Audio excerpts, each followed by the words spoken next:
afirmasi bagi guru yang telah usianya 35 tahun ke atas dan mereka berapapun waktunya untuk pengabdian dia mendapatkan afirmasi.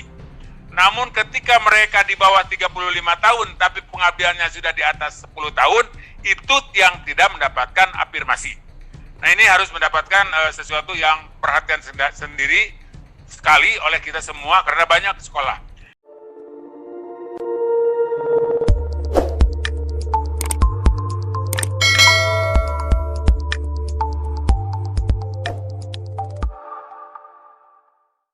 Rekomendasi kami yang pertama adalah bahwa harus mencabut PP tentang pelarangan kepala daerah mengangkat guru honorer.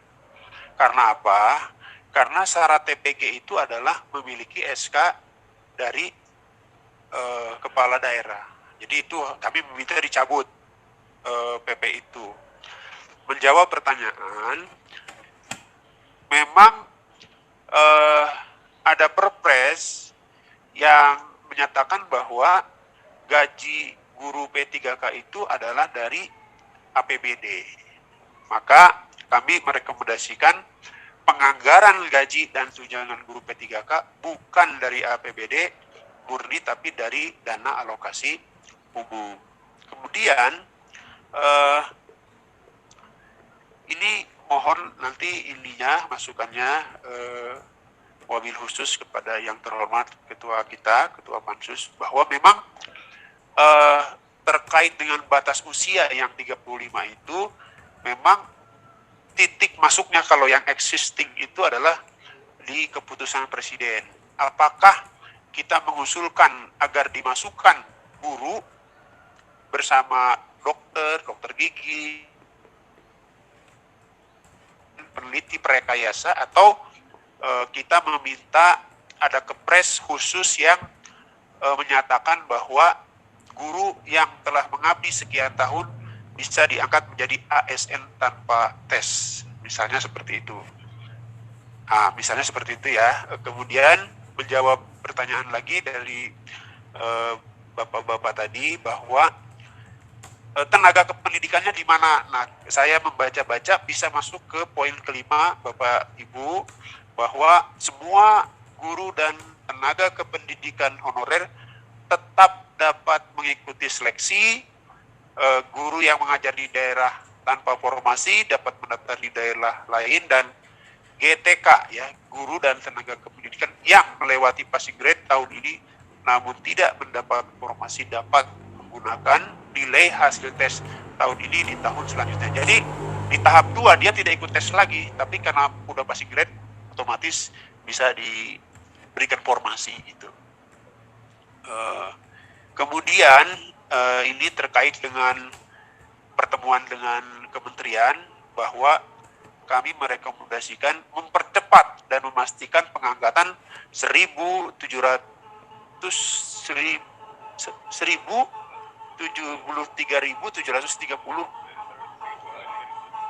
ya, seperti itu.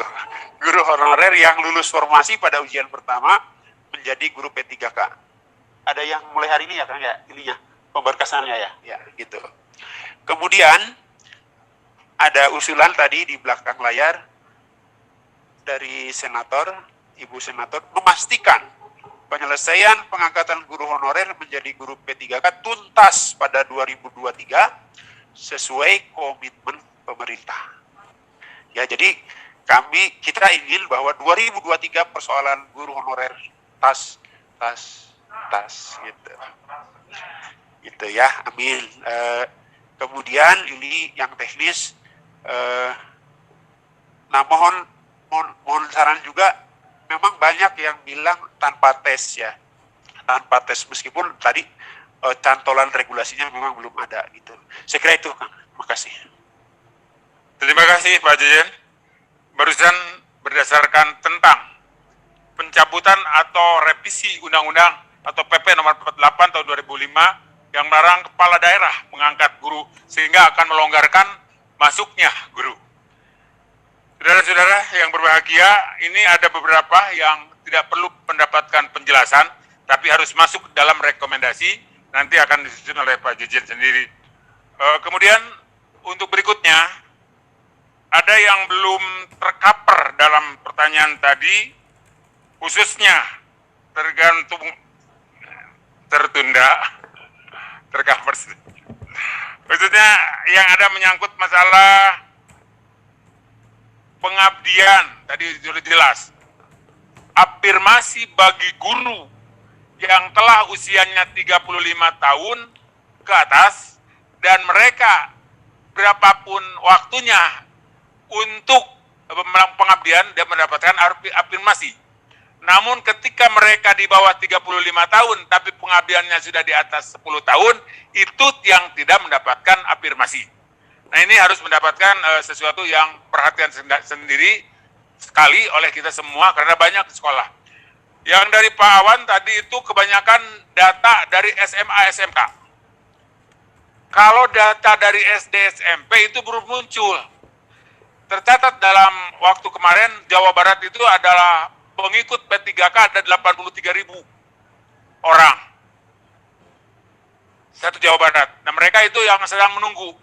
Nah, oleh karena itu nanti harus terkembang Pak Jejen atau Pak Awan, data dari SD dan SMP, baik itu yang menyangkut P3K, K3, atau yang 35 tahun ke atas, atau mereka yang tidak tersentuh oleh semua. Ini belum terkembang data dari SD dan SMP. Assalamualaikum warahmatullahi wabarakatuh. Sedikit saja Pak dari Cimahi, kami menunggu realisasi rekomendasi. Rekomendasi yang sudah tadi dibacakan kami menunggu. Nah, nanti pertanyaan saya nih, siapa yang mengawal? Karena dari poin-poin tersebut, dari 8 poin untuk guru dan 3 poin untuk guru PAI, kita berlomba dengan seleksi tahap 2 dan 3. Mungkin di sini ada satu tambahan untuk jalur afirmasi untuk yang 20 tahun mengajar, mohon tanpa tes, itu sebagai wujud penghargaan. Itu saja dari Cimahi. Assalamualaikum warahmatullahi wabarakatuh. Terima kasih Pak Abid. 3 hal, realisasi rekomendasi. Mungkin di sini banyak tokoh-tokoh hebat dari DPD RI akan direalisasikan atau dibawa dalam pansus. Nah, kita melihat dibagi 3 kelompok. Yang pertama ada usulan. Jadi usulan tambahan mungkin Pak Jejen dalam rekomendasi, termasuk tenaga kependidikan belum terakomodasi. Kemudian ada usulan berapa dan ada harus mendapatkan penjelasan. Termasuk di dalamnya tentang penggajian. Jadi ada 3 kelompok Pak Awan. Yang pertama adalah usulan untuk dimasukkan, yang kedua minta penjelasan, dan yang ketiga yang menyangkut mendapatkan penjelasan. Siapa yang akan memberikan? Ya, pengajian. Bapak, Pak Awan. Bismillahirrahmanirrahim. Pertanyaan yang sangat luar biasa, banyak masukan yang kita dapatkan dari bapak-bapak penanya. Yang pertama terkait dengan apakah ada rencana untuk rekrutmen P3K tenaga kependidikan ya. Juknis belum kita dapatkan, tetapi ketika kami diundang dalam revisi Juknis di Kemendikbud, kita ketemu dengan Pak Giri dari Pusmenjar. Beliau pada waktu itu menyampaikan bahasanya gini, bagaimana nanti kalau ada rekrutmen untuk tenaga kependidikan, kira-kira bagaimana pelaksanaannya, sementara proktor dan pengawas serta teknisi itu sebagian adalah tenaga administrasi. Jadi bahasanya seperti itu. Jadi harapan untuk adanya rekrutmen P3K tenaga kependidikan itu mudah-mudahan bisa direalisasi di tahun-tahun mendatang. Dan mudah-mudahan karena hari Senin juga kita juga nanti akan diundang untuk kembali melaksanakan penandatanganan MOU perjanjian kerjasama bantuan pemerintah. Itu mungkin juga nanti akan kita sampaikan lagi kepastian apakah akan ada rekrutmen untuk P3K tenaga kependidikan. Dan saya sangat setuju sekali Pak, Pak Ketua PGRI pasti hafal sekali bagaimana kondisi di lapangan sekarang. Sangat kurang sekali tenaga kependidikan yang berstatus sebagai PNS atau P3K. Ada sekolah-sekolah yang sama sekali tidak punya tenaga kependidikan PNS-nya. Atau yang ada cuma satu dan sebagainya. Itu mungkin untuk yang tenaga kependidikan. Kemudian untuk yang pemberkasan, saya sampaikan jawaban dari BKD ya. Karena tadi sebelum ke sini kita tanya lagi. Pemberkasan belum dimulai, pengumumannya mau besok setelah surat sudah di TTE. Jadi untuk teman-teman yang sudah lulus seleksi tahap 1 itu sering-sering membuka akun SSC ASN-nya. Karena di minggu-minggu ini pasti akan ada pemberkasan. Dan saya dapat informasi di Sumatera Selatan itu sudah ada pengumuman pemberkasan mulai hari ini di grup P3K nasional. Kemudian untuk penghentian gaji nanti kita sampaikan ke Pak Kepimpinan. Jadi kalau belum ada penggajian dari P3K, kita berharap nanti tidak ada penghentian untuk penggajian teman-teman yang sudah lulus seleksi itu. Atau kalau belum turun SK kan mereka juga belum bekerja di satuan pendidikan yang lulus tersebut. Tetapi sebagai informasi, untuk peng-SK-an itu tidak akan menunggu tahap 2 dan tahap ketiga. Jadi untuk yang sudah lulus seleksi tahap 1 itu pemberkasan dan penerbitan SK itu tidak menunggu di tahap kedua dan tahap ketiga.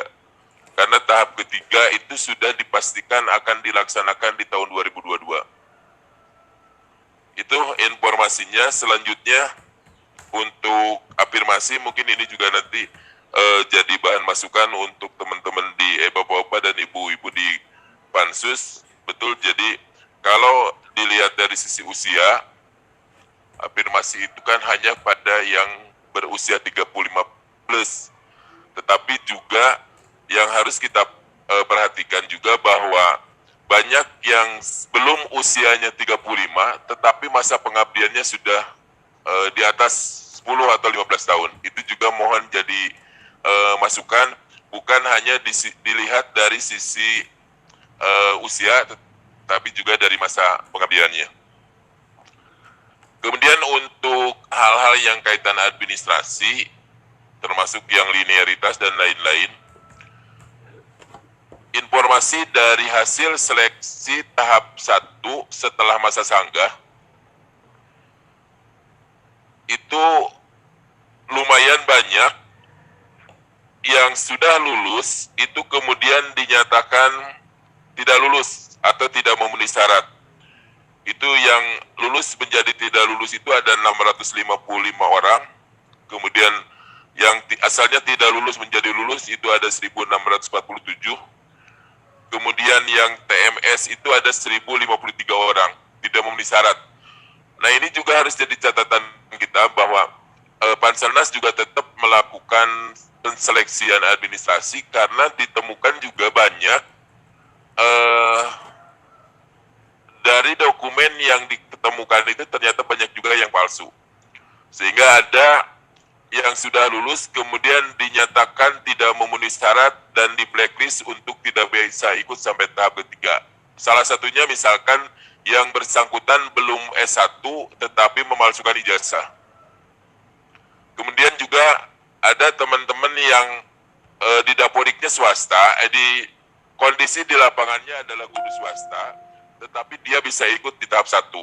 Dan di masa sanggah itu ada yang melaporkan dari rekan-rekannya, sehingga yang asalnya lulus dia menjadi TMS, tidak memenuhi syarat. Tetapi teman-teman itu bisa ikut di seleksi tahap 2 dan 3. Jadi tidak TMS blacklist, tetapi dia bisa tetap mengikuti di tahap 2 dan ketiga.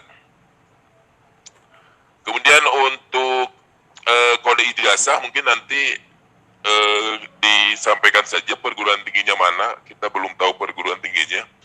Dan untuk penggajian, satu saja mungkin ya Pak, karena kita juga sudah pernah ketemu dengan teman-teman di yang menyampaikan di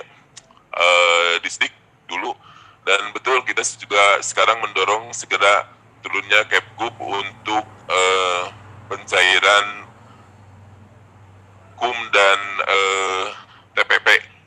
Itu mungkin yang bisa saya sampaikan. Mungkin mohon maaf kalau ada yang kurang